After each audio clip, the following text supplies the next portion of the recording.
बहुत ही कम फी है, आप बहुत ही कम फी में आप वहाँ पे अफोर्ड कर सकते हैं। बहुत अफोर्डेबल रेट पे आपको ये कॉलेज प्रोवाइड किए जाते हैं। इसमें सीट भी बहुत कम है, तो सोच लीजिए आप कंपटीशन किस लेवल का होगा, कंपटीशन इसमें टफ होता है।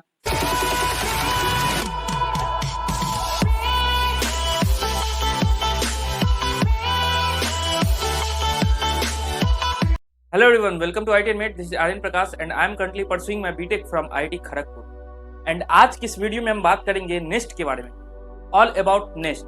नेस्ट के exam pattern, eligibility criteria, seat matrix, reservation, उसके बाद फी स्ट्रक्चर एंड वीडियो के एंड में हम बेनिफिट्स पॉइंट के बारे में डिस्कस करेंगे कि क्यों आपको नेस्ट का एग्जाम के लिए प्रिपेयर करना चाहिए, क्यों आपको नेस्ट का एग्जाम देना चाहिए। और अगर कोई अपडेट्स आएगा नया नेस्ट के रिगार्डिंग तो मैं वो कमेंट बॉक्स में मैसेज को पिन करके आपको दे दूंगा, आप वहां से देख सकते हैं पिन्ड मैसेज। तो स्टार्ट करते हैं नेस्ट के बारे में।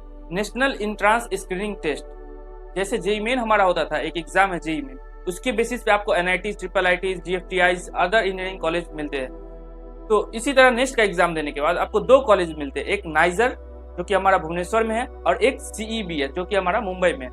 तो नाइजर और सीबीएस ये दोनों department of atomic energy government of India द्वारा 2007 में इस्टेब्लिश किया गया था। ये हमें कोर्स ऑफर करवाती है एमएससी डिग्री। एमएससी किस किस सब्जेक्ट में? बायोलॉजी में, केमिस्ट्री में, फिजिक्स में और मैथमेटिक्स में। इन चारों सब्जेक्ट में आप एमएससी कर सकते हैं 5 साल का, जो कि इसका ड्यूरेशन 5 साल होता है। उसके बाद आप बात कर लेते हैं एग्जामिनेशन पैटर्न।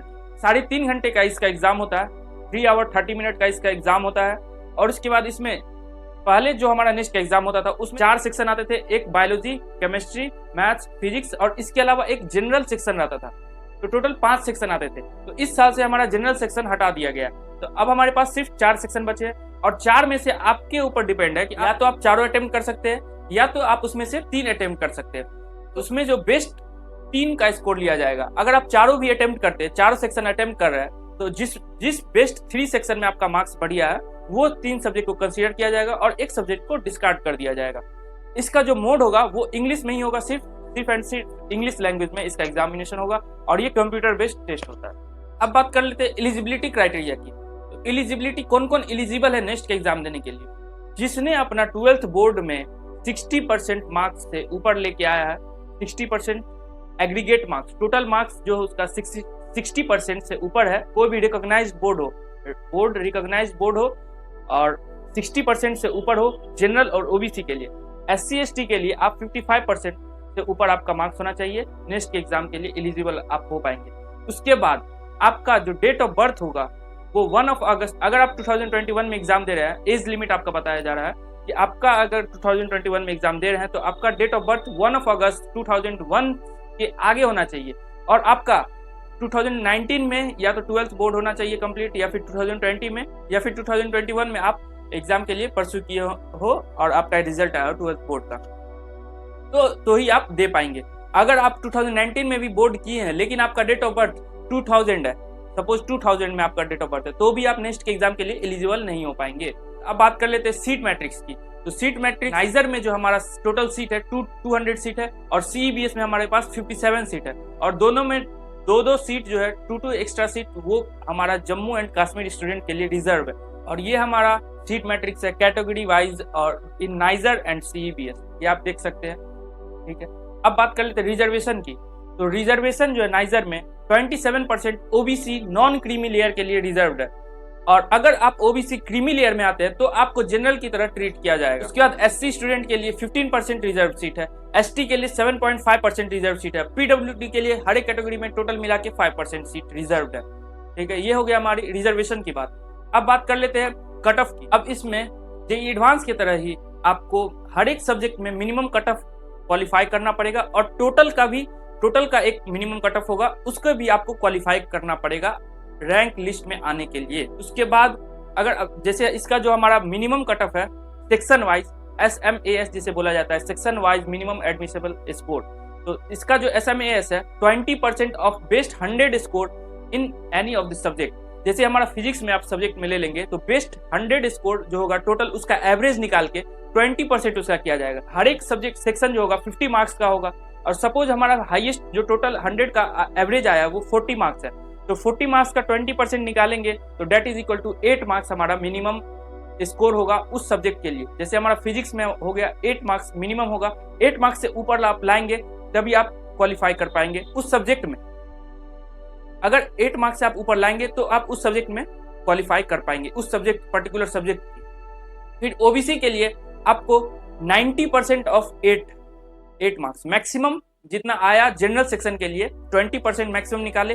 फिर उसके बाद अगर ओबीसी के लिए निकाला जाए तो 90% देखेंगे, 90% of maximum marks of for general category. तो जनरल कैटेगरी के लिए हमारे पास सपोज 8 आया, 8 मार्क्स, तो उसका 90% निकालेंगे, that is equal to approx 7 marks. तो 7 मार्क्स से आपको ऊपर लाना पड़ेगा। उसके बाद फिर SC ST स्टूडेंट के लिए और PWD स्टूडेंट की 50% उसका कर देंगे मैक्सिमम मार्क्स का, 50% ऑफ 8 मार्क्स, ठीक है। तो वो हमारा SC ST के लिए आ जाएगा। अब बात कर लेते हैं टोटल कितने परसेंटाइल आने चाहिए।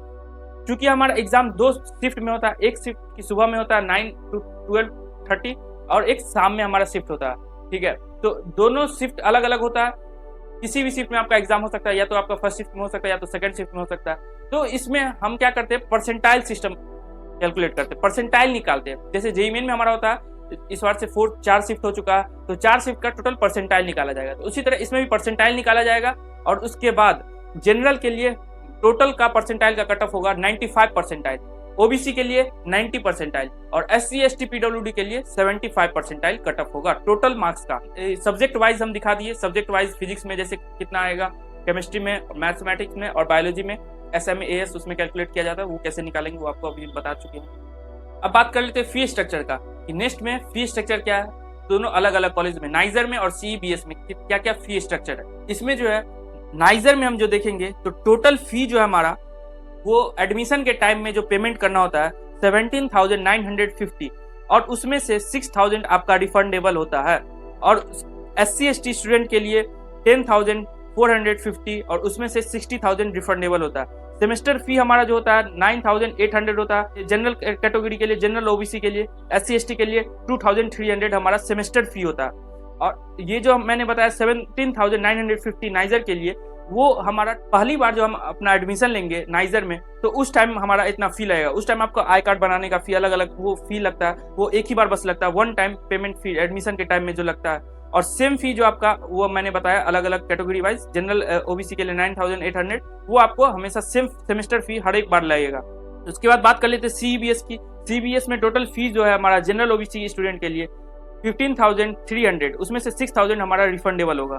SC ST स्टूडेंट के लिए टोटल फी हमारा 11,300, उसमें से 6,000 हमारा रिफंडेबल होगा। सेमेस्टर फी होगा जनरल और ओबीसी के लिए 7,300, SC ST स्टूडेंट के लिए 3,300। ये हो गया हमारा टोटल पूरा फी स्ट्रक्चर नाइजर का और CEBS का। ये बहुत ही कम फी है, आप बहुत ही कम फी में आप वहाँ पे अफोर्ड कर सकते हैं, बहुत अफोर्डेबल रेट पे आपको ये कॉलेज प्रोवाइड किए जाते हैं। आपको ये बहुत ही अच्छा कॉलेज होगा आपके लिए नाइजर और CEBS में। आपका अगर सिलेक्शन हो गया तो नाइजर में 200 सीट ही और 57 सीट CEBS में, सोच लीजिए कितना कंपटीशन टफ होगा। 80,000 स्टूडेंट एप्लीकेंट अप्लाई करते हैं नेक्स्ट एग्जामिनेशन के लिए। अब बात कर लेते हैं बेनिफिट्स की, क्या बेनिफिट्स प्रोवाइड कराती है, क्या क्या बेनिफिट्स प्रोवाइड करवाती है नेक्स्ट के द्वारा। नेक्स्ट एग्जाम आप देंगे तो आपको क्या क्या बेनिफिट्स मिलेगी नाइजर में और CEBS के कॉलेजेस में। तो सबसे पहले बात कर ले, अगर आप अपना रिसर्च फील्ड में करियर बनाना चाहते हैं तो ये आपके लिए बेस्ट होगा। नाइजर और CEBS नेक्स्ट एग्जाम आपको देना ही चाहिए अगर आप रिसर्च फील्ड में, क्योंकि यहाँ पे टॉप के फैकल्टी आते हैं पढ़ाने के लिए, स्टूडेंट को गाइड करने के लिए। कहाँ से आते हैं स्टूडेंट के गाइड करने के लिए? IIT से आते हैं, TIRF से आते हैं, फिर से बार्क से हमारे बहुत सारे प्रोफेसर आते हैं, वो आपको ट्रेन करते हैं, आपको पढ़ाते टीच करते हैं। फिर आपका कैरियर कहाँ बनेगा? एक तो रिसर्च में आप अगर जाना चाहते हैं तो ये आपके लिए बेस्ट होगा। फिर आप प्रोफेसर्स की लाइन में अगर जाना चाहते हैं, प्रोफेसर बनना चाहते हैं बड़े बड़े इंस्टीट्यूट्स में, यूनिवर्सिटीज में, तो आप यहाँ ये आपके लिए बेस्ट होगा। नेक्स्ट एग्जाम देना आपके लिए बेस्ट साबित होगा। आप कहाँ पे प्रोफेसर बन सकते हैं? IITs में प्रोफेसर बन सकते हैं, फिर टॉप यूनिवर्सिटीज में, अब्रॉड में भी जाके, फॉरेन में भी जाके आप प्रोफेसर बन सकते हैं। उसके बाद बात कर ले, अगर आपका CGPA 7.5 से ऊपर है नाइजर में या CEBS में तो ये आपके लिए बेस्ट होगा। अगर आप 7.5 CGPA से ऊपर लाते हैं तो बार्क जो हमारा भाभा एटॉमिक रिसर्च सेंटर, उसमें आप डायरेक्ट इंटरव्यू के लिए बैठ सकते हैं। अदरवाइज अदर स्टूडेंट के लिए जो MSc BSc करते हैं उसके लिए जेस्ट का एग्जाम कंडक्ट करवाते हैं, बार्क जेस्ट का एग्जाम कंडक्ट करवाते हैं, फिर उसके बाद उसका फर्दर प्रोसेस होता है इंटरव्यू के लिए जेस्ट एग्जाम क्वालिफाई करने के बाद। लेकिन नेक्स्ट से थ्रू जो जाते हैं नाइजर या फिर CEBS में जो पढ़े हैं उसके लिए डायरेक्ट वहाँ पे 7.5 CGPA से ऊपर वाले का डायरेक्ट वहाँ पे इंटरव्यू में सीट उसको मिल जाता है। फिर उसके बाद बात कर लेते हैं स्कॉलरशिप की। अगर आप नाइजर या सीबीएस में पढ़ रहे हैं तो आपके लिए 60,000 प्लस 20,000 का स्कॉलरशिप भी मिलता है। अगर दूसरा कोई कॉलेज स्कॉलरशिप नहीं ले रहा है तो आपको दिशा प्रोग्राम के द्वारा, डिपार्टमेंट ऑफ एटॉमिक एनर्जी के द्वारा 60,000 का स्कॉलरशिप पर ईयर आपको मिलेगा पर एनम। उसके बाद 20,000 का समर इंटर्नशिप के लिए आपको कॉलेज प्रोवाइड करेगी, गवर्नमेंट ऑफ इंडिया प्रोवाइड करेगी। आप समर इंटर्नशिप करेंगे 20,000 आपको मिलेगा इंटर्नशिप के लिए। तो ये हमारा टोटल बेनिफिट्स की बात हो गई। आपके लिए ये नेस्ट का एग्जाम, आप अगर प्रोफेसर बनना चाहते हैं या फिर रिसर्च लाइन में जाना चाहते हैं तो आपके लिए बेस्ट एग्जामिनेशन होगा नेस्ट, क्योंकि इसमें सीट भी बहुत कम है। तो सोच लीजिए आप कंपटीशन किस लेवल का होगा। कंपटीशन भी इसमें टफ होता है सीट पाने के लिए। एग्जामिनेशन का लेवल भी अच्छा होता है। Examination level JEE advance level से हल्का ही नीचे होता है, जेईई मेन से ऊपर होता है हमारा इसका एग्जामिनेशन लेवल।